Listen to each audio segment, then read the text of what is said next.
नमस्कार बंधुरा आज के हमें निरामिष पालन शाक बानिए देखाबो। तार जोन्नो एखाने निये निয়েছি पालन शाक। एक आटी पालन शाक এইভাবে কেটে আর ধুয়ে নিয়েছি। এখানে পালং শাকটা খুব কচি বলে আমি একদম ছোট ছোট করে কাটিনি, একটু বড় বড় করে কেটেছি। আর এখানে পালং শাকে দেওয়ার জন্য নিয়ে নিয়েছি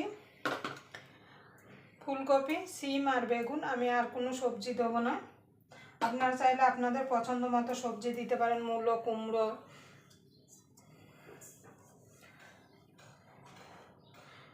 এবার আমি রান্নায় চলে যাব। তার জন্য গ্যাস ধরিয়ে একটা কড়াই বসিয়ে দেব। নিরামিষ পালং শাক তো আপনারা অনেকভাবে বানিয়ে খেয়েছেন, একবার আমার মতো করে এইভাবে নিরামিষ পালং শাক বানিয়ে দেখুন। গরম ভাতের সঙ্গে খেতে কিন্তু অসাধারণ লাগে। গরম ভাত কিংবা রুটি সব কিছুর সঙ্গে খেতেই কিন্তু অসাধারণ লাগে। এবার কড়াইটা গরম হওয়া পর্যন্ত অপেক্ষা করব। দেখুন বন্ধুরা, তেলটা গরম হয়ে গেছে। ফুলকপিটা আগে প্রথমে আমি ভেজে নেব।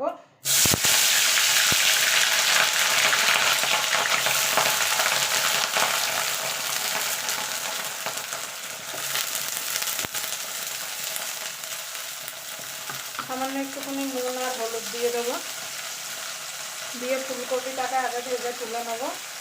আপনাদের যদি নিরামিষ পালং শাকের রেসিপি যদি দেখে ভালো লাগে তাহলে অবশ্যই একটা লাইক করে দেবেন আর চ্যানেলটা সাবস্ক্রাইব করে নেবেন। আর পাশে বেল আইকনটা অবশ্যই বাজিয়ে দেবেন, আমি যখন কোনো নিত্য নতুন রেসিপি আপলোড করবো সবার আগে পাওয়া যায়। দেখুন বন্ধুরা, কপিটা ভাজা হয়ে গেছে। কপিটা আমি তেল থেকে তুলে নেব।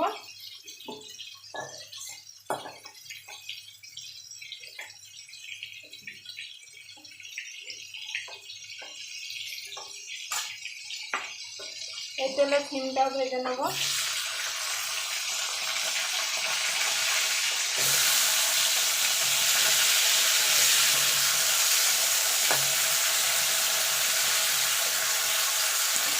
আমি আর নুন হলুদ দিলাম না, কেন তেলে নুন হলুদ আছে।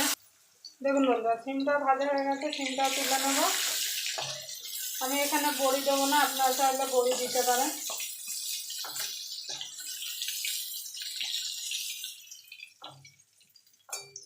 এই তেলে বেগুনগুলো ভেজে নেব।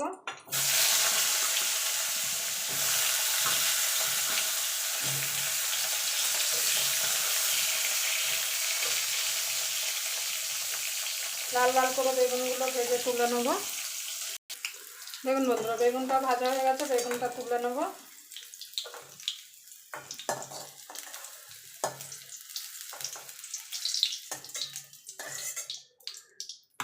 এই তেলের মধ্যে আর একটু তেল দিয়ে দেবো।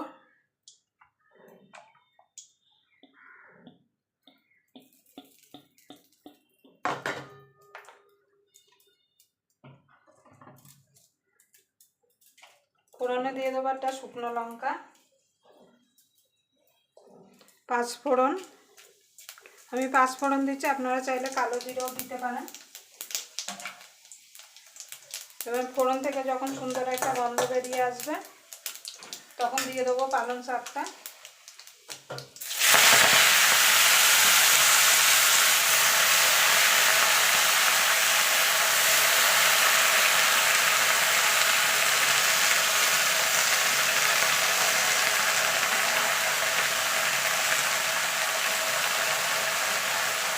দিয়ে দেবো হলুদ গুঁড়ো, স্বাদ মতো নুন। নুনটা বুঝে দেবেন, তাহলে পালং শাক কিন্তু কমে একটুখানি হয়ে যাবে। তখন নুন বেশি হয়ে গেলে কিন্তু খেতে ভালো লাগবে না। এবার এটা ঢাকা দিয়ে রান্না করে নেবো। এখানে জলের প্রয়োজন পড়বে না, পালং শাকে যেটা জল বেরোবে তাতেই সিদ্ধ হয়ে যাবে। দেখুন বন্ধুরা, দিয়ে দেবো 4-5টা কাঁচা লঙ্কা, ঝালটা আপনাদের স্বাদ মতো। দেখুন বন্ধুরা, পালং শাকটা হয়ে এসছে।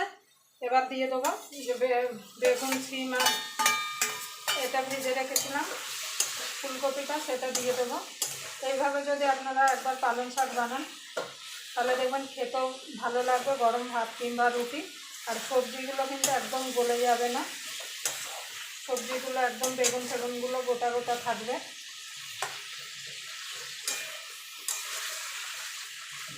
এবার মিনিটখানেক আরও রান্না করে নেব।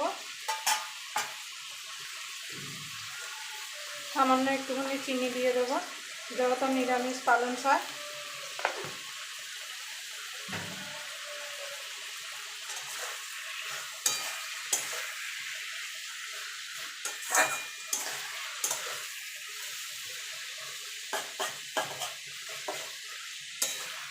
একদম শিম, বেগুন, ফুলকপি সব কিন্তু গোটা গোটা রয়েছে।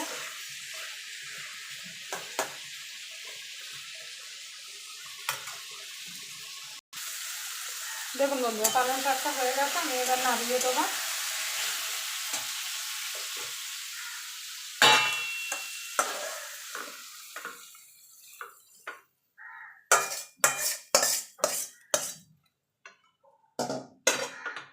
আবার আপনাদের সঙ্গে কোনো নতুন রেসিপি নিয়ে দেখা হবে। ততক্ষণ পর্যন্ত আপনারা ভালো থাকবেন, সুস্থ থাকবেন।